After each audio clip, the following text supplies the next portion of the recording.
I always thought like bodybuilding was like, oh, they just take steroids. I discredited them for like their hard work. But what people don't see is like, you see the people on the stage or like the success that everyone has, but you don't know the journey that they all go through. And I feel like that's what everyone should look for, is the journey.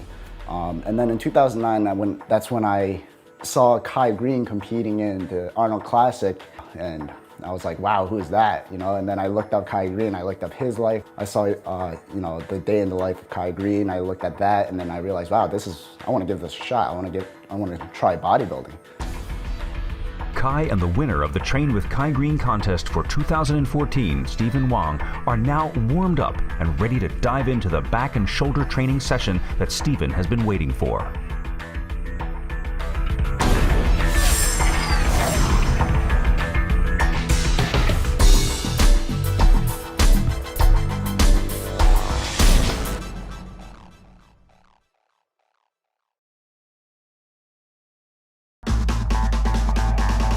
Carnivore, the world's #1 selling beef protein, gives you the power of beef at the speed of whey. Carnivore is now available in the original pure beef protein powder and a new delicious RTD. Also try Carnivore Mass, delicious carnivore bars, and new soft-baked carnivore brownies. To purchase Carnivore beef protein bodybuilding supplements, go to musclemedsrx.com right now. Normally I do pull-ups and dips. Yep. I'm gonna vary that a little bit because I wanna get into 3 specific applications of this pull down that ultimately speaks to the larger development of your back. And even though this is a warm-up, it's one thing that's been very, very helpful for me, particularly in recent years. And I want to share this with you.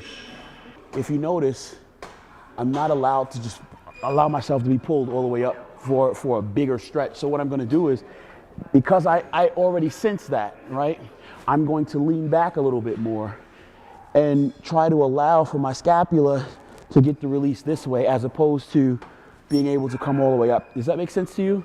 I'm explaining that to you because I think it's important to. But with this reverse grip, I'm going to pull. I don't want to use my biceps though. I'm going to pull down to my chest, and I'm going to try to use my rear delts, my rear delts, my traps, and my lats to accomplish that. Here, here, here, here, here. Now check it out. I can pull this down to my clavicle and activate my traps, my mid trap. Does that make sense? Yep. Now, you may be tempted to stop here. I don't want you to. And I don't want to activate my bicep. I want to try to use my hands as hooks and contract through my back. But more specifically, through my rear delts and my traps. See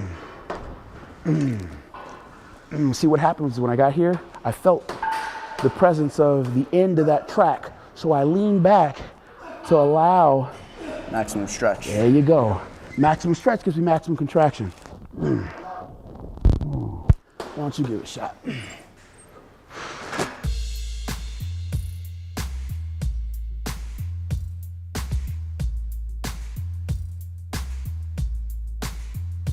$18, $19, $20. All right, Mr. Whang. We got to do one more rep. He wanted to just show out right now. That's good news. Hold on to that energy there, because we're going to need some of that for where we about to go. All right, same rules apply. 2, 3, 4, 5, 6. Pause back here. And 7. Pause here. 8. See when you feel that? Lean further back. And then pull. There you go. 6, 7, 16, 17, 18, 19, and 20. You up. 4, 5, let's go. 6, can you get here? 7, can you get here? 8, good. 9, good. 10, good. Your back is alive. 12, come on. 13, good.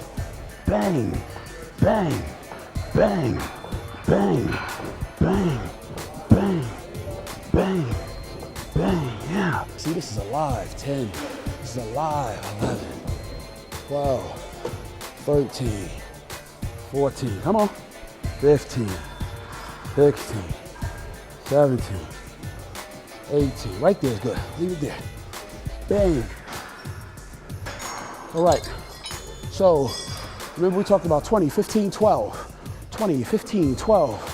When you started to see that right there, to the left of the 15, we move on. So the first one is 20, next one is 15, last one is 12. Believe it or not, the weight will come. More importantly, we need to worry about using the machine.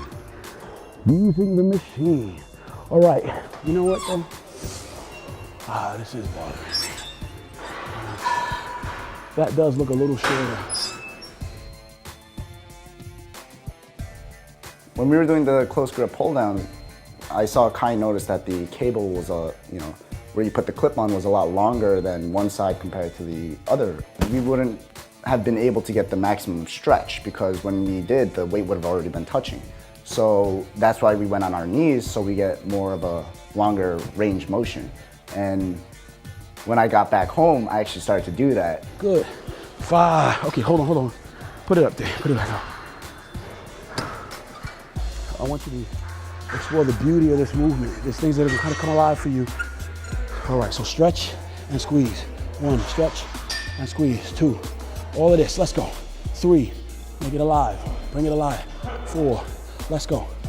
5, all of this, let's go. 6, keep pulling. 7, keep pulling, let's go. 8, okay, let it go, that's it. Okay, all right, no problem. Sometimes we get excited.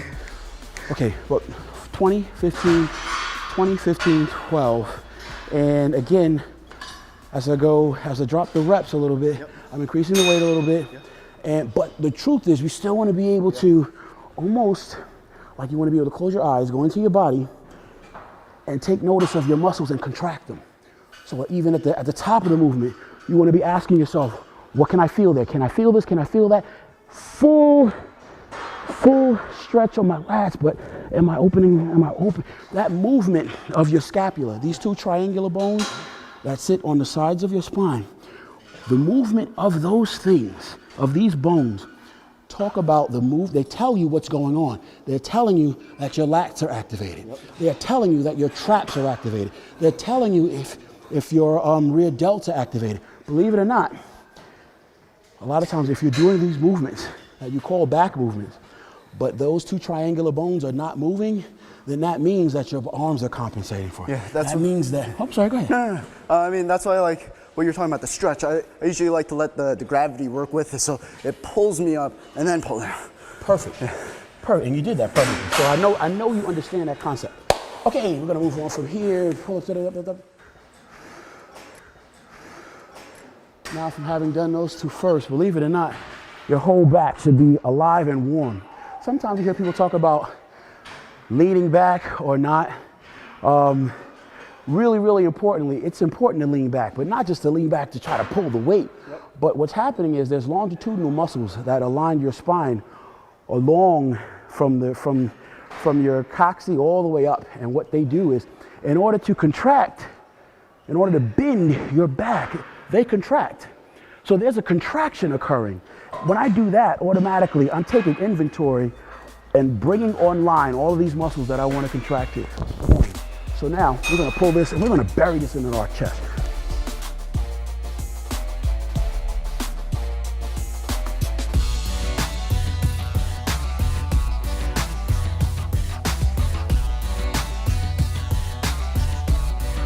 See, this is not just leaning back, but this is flex of my Christmas tree, my spinal erectors, the bottom of my lats, and dang, 2. Now this is more delts and traps when I do it this way. Use this, let's go. 8, flex this. 9, can you flex this? Let's go. 10, can you flex this? Let's go. 11, 12, all right, all the way. Bam, this is 12. It's not a strongman show. As a younger bodybuilder, I used to pride myself on being very strong. As I've matured, I end up learning, wow, there is such truth to connective tissue and wear and tear and damage long term.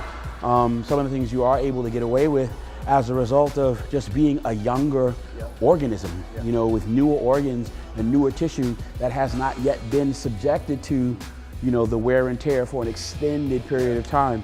You know, being a 16-year-old bodybuilder versus being a 30-year-old bodybuilder, there's significant difference, you know, when we talk about a lot of different functions, you know, but connective tissue being one, and also your heart, and just your ability to recover in between sets.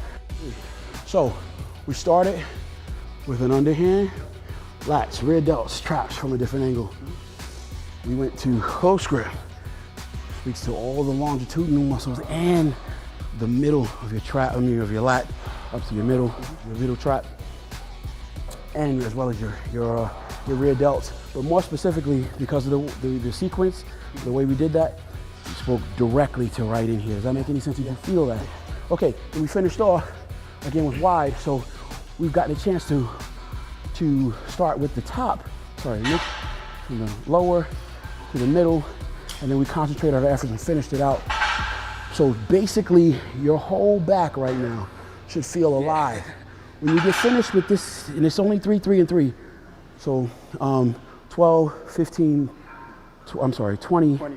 12. When I get finished with this warm-up, I feel like my back and my shoulders, the back of my shoulders are warm, and I'm ready to continue. Does that make sense? Rear delts,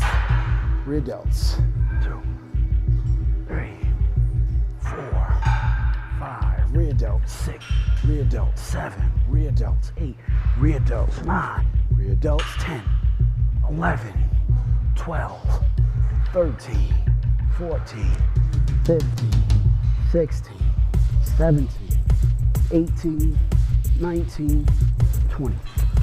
Boom. 1, good. 2, 3, flex this, 4, flex here, 5, flex here, 6. The wide grip rows kind of surprised me because I always thought that was just a back movement. And then, but he was telling me to focus on my rear delts. And when he started touching it, like how, you know, he's like, focus right here on my rear delt. And then when I did, I started to feel a bigger burn in my rear delt. And I never noticed that before. I always thought it was just a back movement. Believe it or not, there's certain body types that no matter what they do, if you have shorter arms, you'll be able to automatically, almost immediately, without a whole lot of thought, be able to isolate your rear delts and your traps. What I've learned earlier in my training is that I have longer arms. So a good telltale sign of the manipulation of the right mechanics to address my needs are to be led by the contractions that I'm able to make in my rear delts with specific movements. So like a movement like this, my hands are wide, my elbows are out and up. If I'm able to contract my rear delts indirectly, because the intermediary between each delt is my middle trap, it's working. It's gonna work. If I'm able to connect with my rear delts indirectly, that means my scapula is moving, which means that my lats are also moving, just dealing with my own morphology and just kind of understanding that a little bit through trial and error in my training. So I noticed, dude, you have pretty long arms. And as I see you doing this movement, I can see and feel that you are not only connecting with it, but I can see your muscles, I can see them working. I can touch them and feel them working. So I understand that you understand what we're doing here. Yeah, I can definitely feel it. Because like when I do these, I usually viewed it as just back, but the way you kind of tweaked it a lot, like what I should focus on, I actually feel it in my rear delts a lot more than I expected. Even just from pull downs, like I never expected like my shoulders to burn that much. If you do your pull down, if you pull that bar to your chest, I learned that from George Farrell 2 years ago. You know, a lot of times in the past, I used to pull and stop here and think, oh, well, you know, that's enough. But, you know, by fighting for that extra 4 inches or 6 inches, it makes a difference in the detail in your trap. Boom, guess who stepped in the room? Looking for Vishal and now need to kill the bee on the sea. All right. Okay, we're gonna go through a series of movements. Again, this is shoulders. A lot of times people think, you know, back is back and chest is chest, but believe it or not, shoulders and back, technically, you know, your traps and rear delts are the the back of your shoulders. Thank you. Thank you. The back of your shoulders is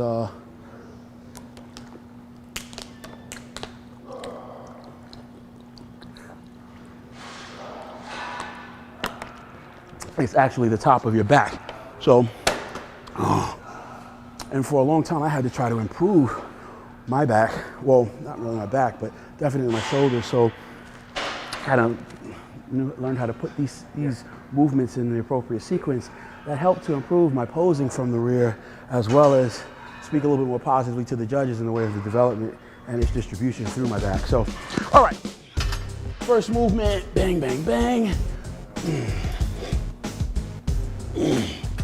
See that? Not this. This is different. This is lats. This is rear delts and traps. 2, 3, 4, 5. 1, 2, 3, 4, 5. This is where we are. 6, 7. This is where we are. 8, 9, 10, 11. Good. 12. Let's go. Now you're about to look really strong. Yeah. Okay. Same rules apply. Let's get it. Bang. Traps. Rear delts. 2, 3, 4.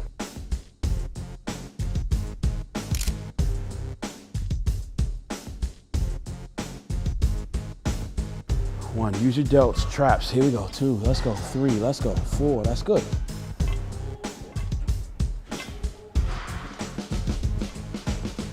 Nine, 10, come on. 11, 12, excellent.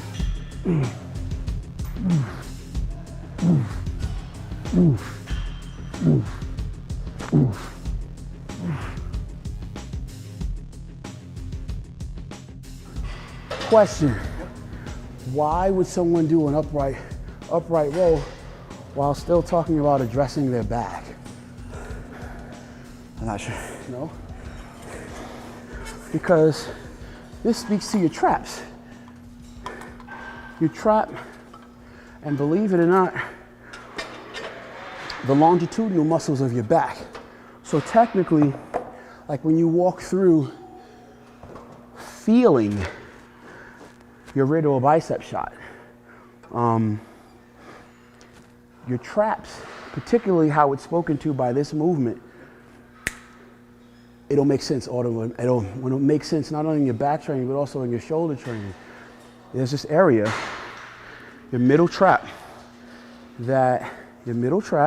as well as these longitudinal muscles that, wow, I don't want to say the wrong name, and then somebody sees this on tape, and then they go, and then I get a whole bunch of fan mail that's like, oh, infraspinalis is not, okay, sorry. So without setting myself up to be, corrected terribly and unforgivingly, I'll just continue to say the longitudinal muscles of your back that are spoken to by doing this movement. Technically, my awareness mentally of that and my trap, my middle trap, as well as my rear delt, are what led me to believe that this was a really good way to make the connection and improvement with my radial bicep shot over the last, I don't know, let's say 15 years.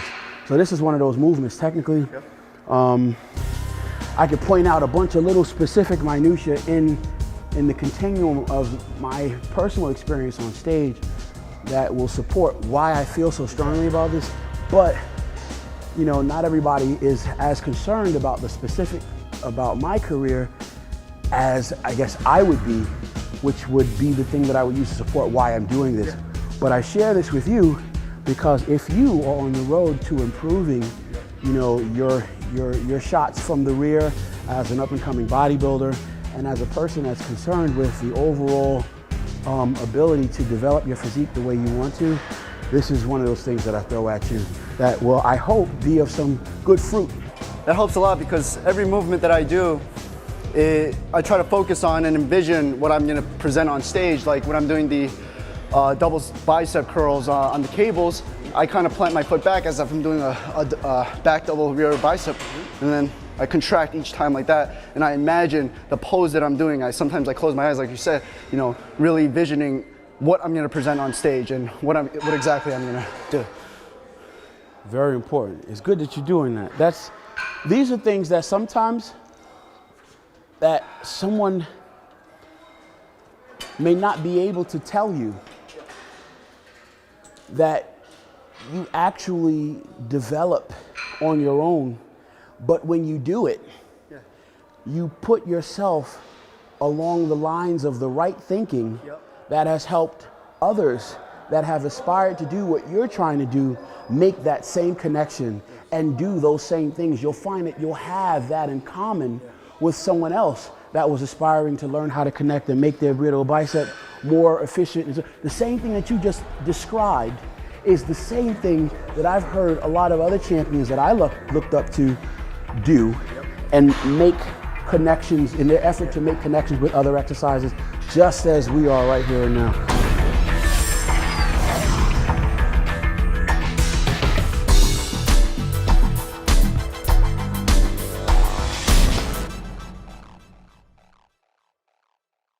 Secret Sauce is the world's first post-workout formula to contain bovine serum albumin, also known as BSA. BSA is a unique, fast-absorbing bioactive protein derived from bovine blood plasma. What is unique about this formulation is that it's specifically designed to enhance post-workout skeletal muscle growth and repair. Well, within just a few weeks, I started to experience drastic differences in my physique. My muscles became bigger, fuller. My recovery time was significantly reduced. The secret is out. To get the full reward of my hard work in the gym, I use Muscle Med Secret Sauce after every workout.